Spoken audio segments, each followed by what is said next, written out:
Inactive niya bigla yung channel niya at nag 100K siya.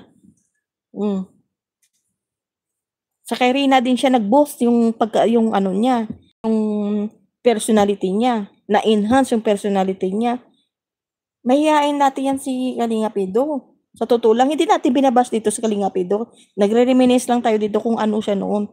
At si Kalinga Pido, guys, wala po kong masamang ano dyan dahil napakabait niyan. Napakabait niya ni Kalinga Pido. As charity vlogger, nakasuporta pa rin ako diyan kasi wala pa naman ako may nakikitang hindi katulad ng ginagawa ng ibang mga vlogger na hindi ko nagustuhan. Si Kalinga Pido matino naman 'yan at respetado po 'yan.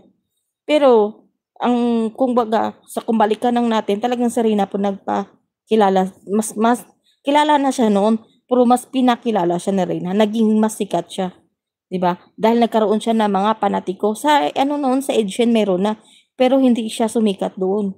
Medyo nakilala siya pero hindi po siya talagang nag-boost yung personality niya or na-enhance. Sa kay Rina po naggi-gym na siya or ano. Dahil talagang ano na siya parang nawala yung pagkamahiyain niya, nawala yung alam yung si Kalingap Ido noon may sariling mundo yan. Nakikita natin yan noon sa vlog. May sariling mundo sa isang tabi lang yan. Nagkaroon siya ng nakikita mo yung kakulitan niya na noon, yung tandem nila na rin. Kasi ano din eh, masaya yung tandem nila noon bilang magkuya. Makukulit sila, 'di ba? Makukulit po.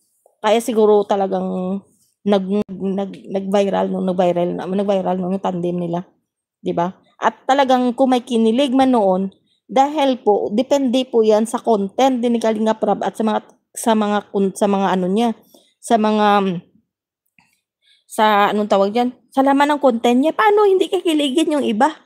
Eh, ano niya palang caption siya ba, nakakilig, Edrain, nakakilig, Edrain. Tapos yung makiki-voice, nakikita mo, namimilipit sa kilig. Tapos syempre po yung mga viewers, nagre-react sa kung ano, napapanood nila. Tapos, pag kinilig yung mga viewers, magagalit si Kuya Bal at mga reactor. Dapat si Kalinga Prab, yung sisihin nila dahil sa content ni Kalinga Prab, kinikilig yung mga viewers. Di ba po? Eh, kung sila mismo doon sa content na yun, namimilipit sa kilig yung mga ano nila, kinikilig, ibig sabihin talaga sanay silang auto-in yung mga viewers. Di ba? Yung thumbnail pa lang ni Kalinga Prab, nakakilig yung Edrain, nakikilig si Ido Trina. Tapos, itong naalala ko dati, si Kuya Bal, bawal kiligin. Si Pupil, bawal kiligin. Edrain noon, pinagbabawal supporters ng Edrain. Tawang-tawa kami noon. Pag nanood kami noon sa app ni Kalinga Prab, oy, ano nyo ha, tandaan nyo ha, bawal kayo kilig. Sabi ni Kuya Bal. Kasi noon, yung sa mga, si Ma'am MC noon, sinabat-banat bagsik yan. Grabe po yan dati magbira sa mga Edrain, guys. Mga panatiko. Di ba? Kung hindi nakakilig yung mga upload nila noon sa Edrain, wala namang kikiligin.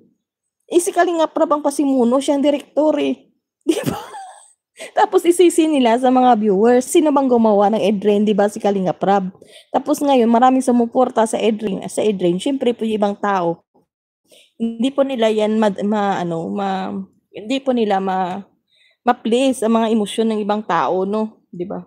Hindi naman magkakatulad, pero mayroon talagang kinikilig. Tapos, ang ending, sinisi nila sa mga viewers nila. Mga viewers po may kasalanan dahil kinilig.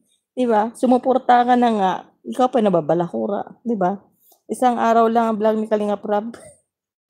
Mga maloko-loko yan. Kaya eh. O yung mga K-boys, naalala nyo ng vlogger na namimilipit sa kilig, kung ano-ano. Tapos, yung mga viewers, kinikilig, nagagalit sila.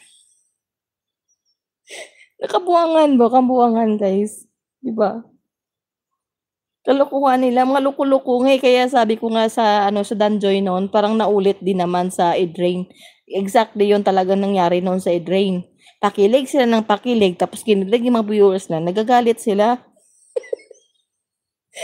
Sabi, mga tanga kayo. Ayan kasi, naalala ko sabi ni Kuya Bal noon, kayo mga OFW, mga tigang kayo, mga tuyot na kayo, bawal kiligin. Ayan, grabe noon pinagdaanan din ng mga Edrain. Mga tuyot, may mga tinggel pa